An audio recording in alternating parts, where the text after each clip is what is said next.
The Minister for Education will be making a related ministerial statement. I will allow members to raise points of clarifications on both statements after this statement. Mr. Wong.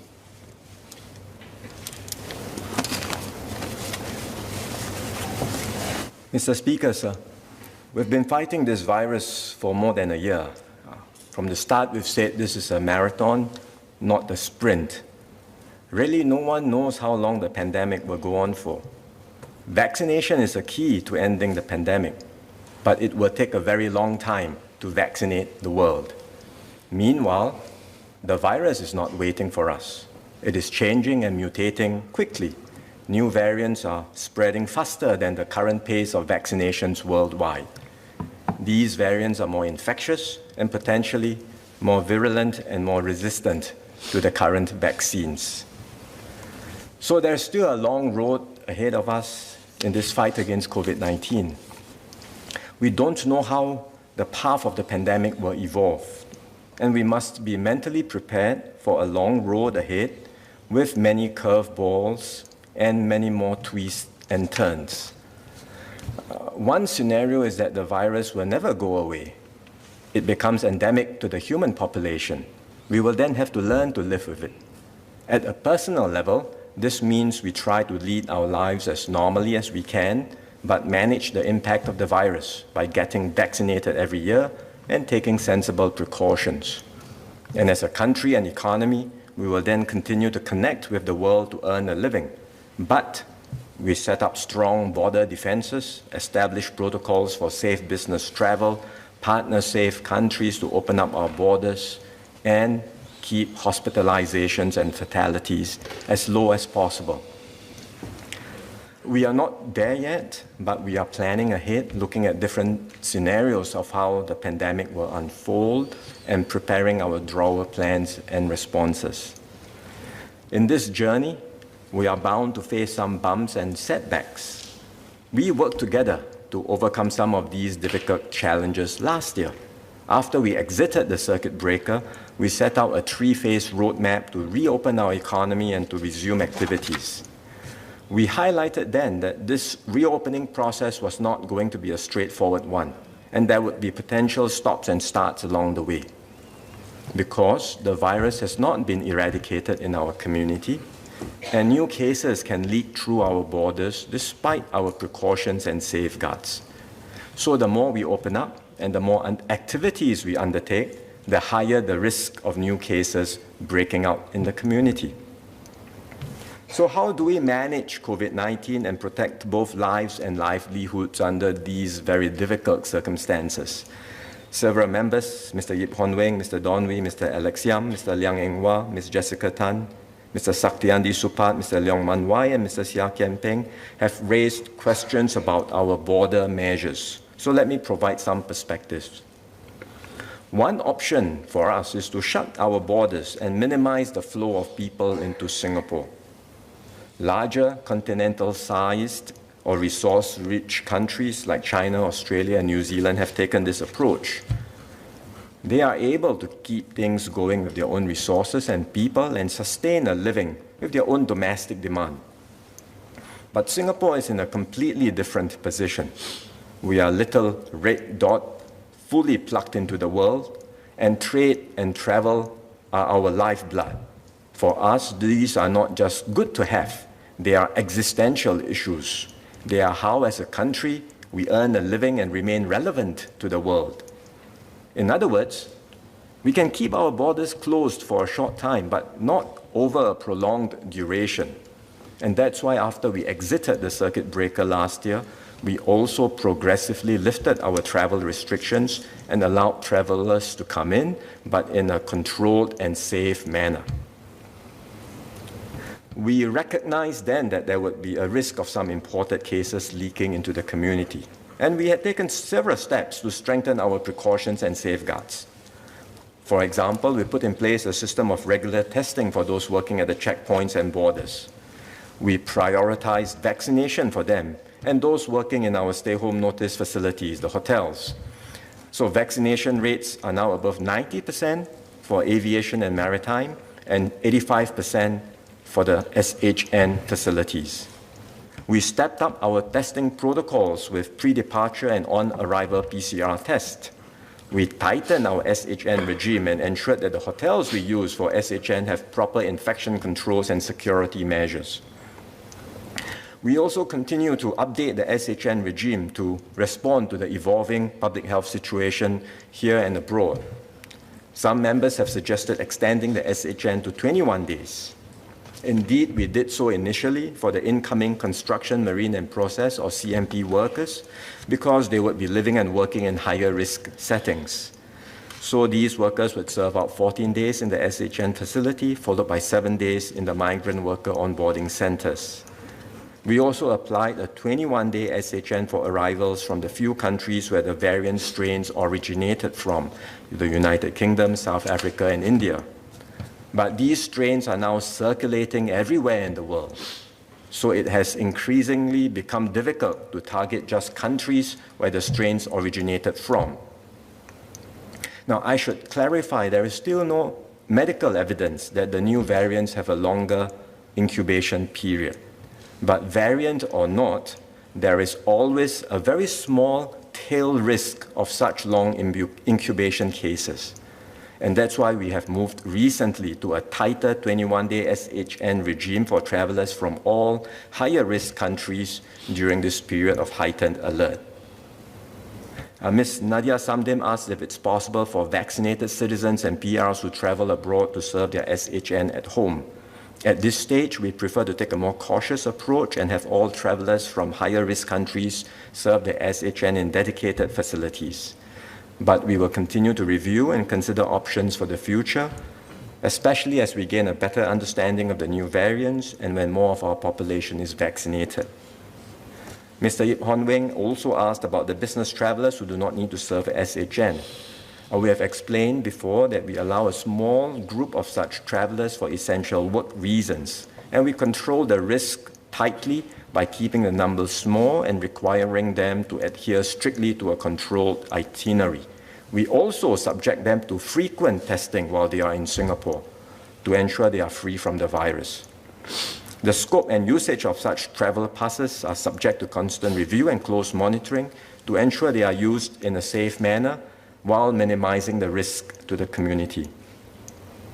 Importantly, besides the SHN and testing protocols, we control tightly the overall flow of travelers coming into Singapore. This is a dynamic process. We adjust the travel flows from each country regularly based on our assessment of the public health situation. Once we observe any deterioration in any country or region, we will throttle down the numbers and impose stricter border restrictions for that country or region. And that was the approach we took recently because of the rapidly deteriorating COVID-19 situation in India. In April, we reduced entry approvals for long-term pass holders and short-term visitors from India. Later, we moved to ban all travelers from India, and this ban was extended to the entire South Asian region from the start of May. Let me share some numbers to provide a better perspective. Pre-COVID, we had 200,000 travelers coming through Changi Airport every day, both on transit as well as entering Singapore. This plummeted during the circuit breaker when we closed our borders temporarily. After the circuit breaker, as I mentioned, we eased some of our travel restrictions. By November last year, we had about 820 arrivals a day. 820 arrivals a day, compared to 200,000 transit and arrivals. Between December and March this year, the figure has been stable at about 1,200 arrivals per day. One reason for this increase in arrivals is that we had taken in more migrant workers for the construction, marine and process sectors, as well as foreign domestic workers. This group was also the largest contributor to our imported cases. They account for about 40% of the imported cases over the recent 6 months. But even as we increased the flow of these workers, we also implemented a tighter screening and quarantine process for them. So these imported cases were already in SHN when we detected them, and they were not in contact with the community. But the inflow of SCMP workers we've allowed up to now is still unable to meet our needs, because every day, every week, every month, many migrant workers have left to go back to their home countries. Whatever numbers we are bringing in barely replace those who have left. Our companies, including many SMEs, urgently need new workers to make up the shortfall and have been applying to MAM for approval to enter Singapore, as you heard just now in the parliamentary question that was posed to Minister Tan See Leng. The application backlog has been building up significantly, even before we imposed the latest set of travel restrictions on the South Asian region. And now the manpower crunch has worsened. Now, I fully understand and share the desire amongst many to be tight on our border measures. In fact, we have maintained a tight posture, as I've explained, and we will continue to do so. But we also need to be very clear about what this means for Singapore and Singaporeans. Contractors will be especially hard hit. Building projects will be delayed, and in particular, we can expect many new BTO projects to be delayed by 1 year or more. Private home buyers may also face delays of varying lengths. Likewise, companies in the marine and process sectors will be badly affected. They will find it hard to deliver their existing projects on time, and a few may even have to forego new opportunities and projects. And these are important sectors that we have taken decades to build. They hire thousands of Singaporean engineers and executives, and they remain crucial sources of highly skilled jobs. The manpower shortage will not be confined to the CMP sector. It will have a cascading effect on the whole economy.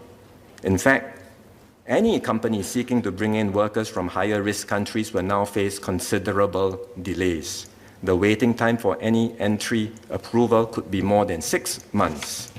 And our big concern is that if companies continue to face difficulties or are forced to close, we could then end up with higher unemployment and job losses for Singaporeans.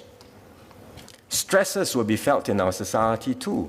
Singaporeans will find it harder to reunite with their families abroad, and families applying for new foreign domestic workers to care for their children or elderly will have to wait for at least 2 months. These are the consequences of keeping our borders tight, and I hope members in this House will help to explain these to your constituents when you receive appeals, be it to shut our borders completely or to relax the restrictions to allow their workers or foreign domestic workers to come in. And meanwhile, the government will do more to assist the CMP sector, which is bearing the brunt of the impact.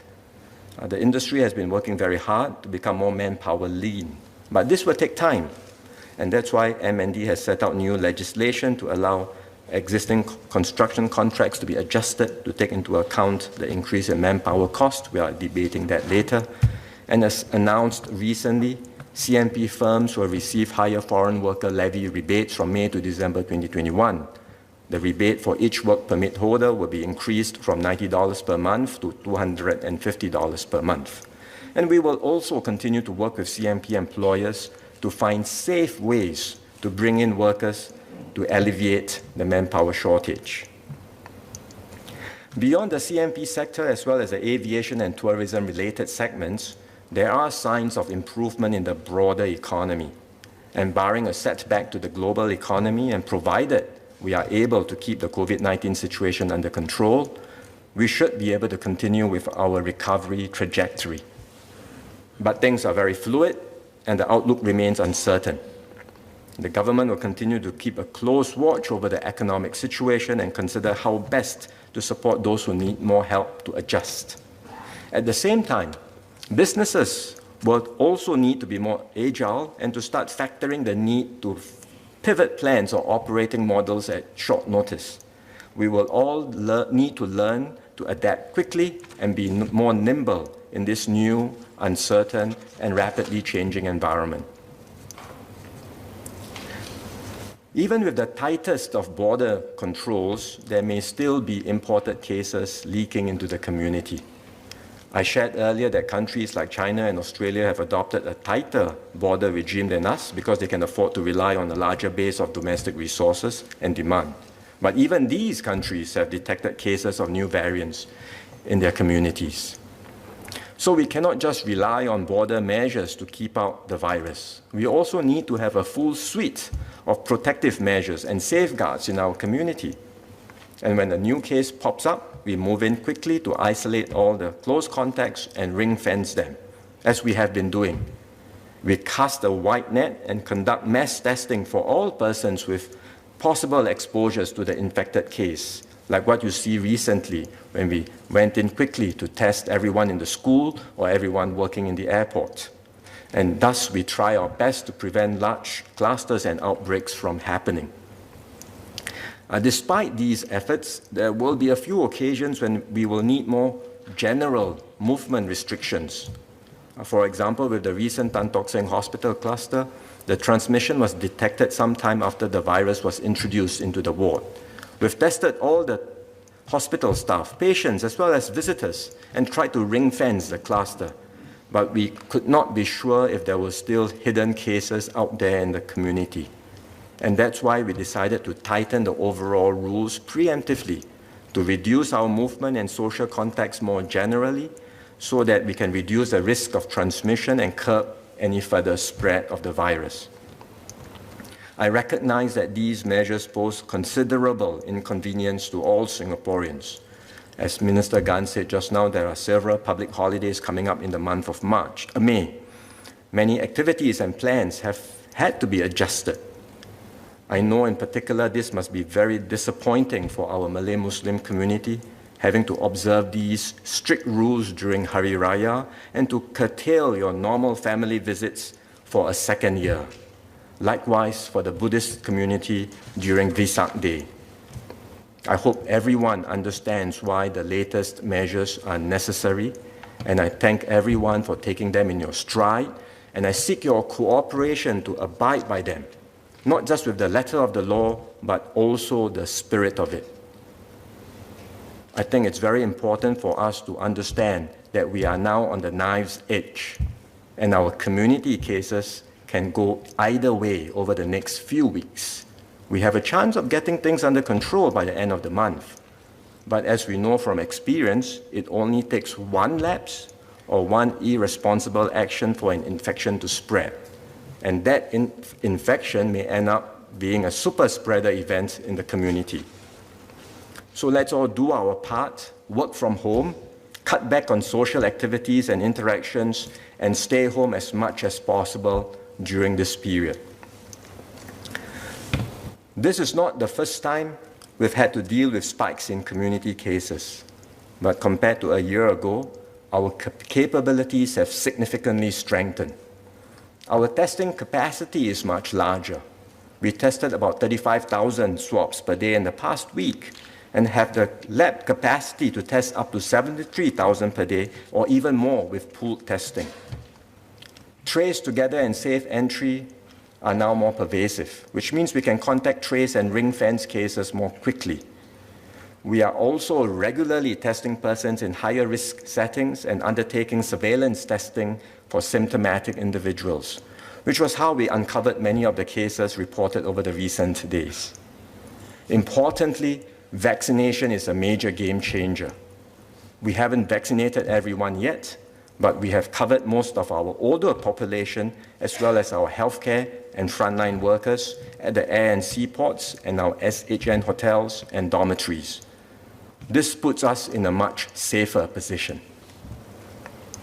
Our experiences over the last year have shown that if we act quickly to contact trace, isolate, test, and if we all exercise individual and social responsibility, we can effectively suppress the spread of the virus. We've brought down infection rates in the community before, and we can do it again. We must also continue to support one another.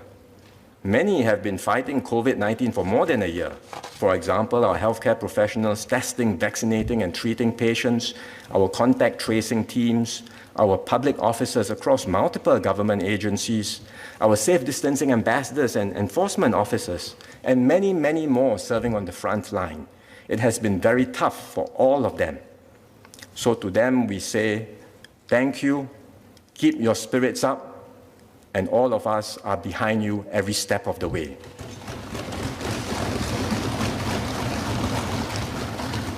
The best way to support our frontline workers is to take all the prevailing measures seriously. Do our part to reduce the risk of transmission, and when vaccination is offered to you, take it up as soon as possible. Avoid spreading falsehoods or unverified information that can cause needless fear or foster divisions and suspicions in our society. Remember, the virus does not respect ethnicity or nationality. This is not a Chinese virus or an Indian variant. This is a global pandemic. The virus and its variants are out there everywhere in the world. So there is no place for discrimination, racism, or xenophobia here in Singapore. We must continue to stand together, look out for each other, so that we can all get through this together. Mr. Speaker, working together over the past year, our overall situation has improved. Yes, we've had our share of setbacks, but we've learned and we've bounced back from them. Importantly, we've seen the Singapore spirit shine brightly throughout these challenging times. So let's draw confidence from what we've been through. Let's brace ourselves for the rest of the marathon, complete the race together, and emerge stronger at the finish line. Thank you, Mr. Speaker.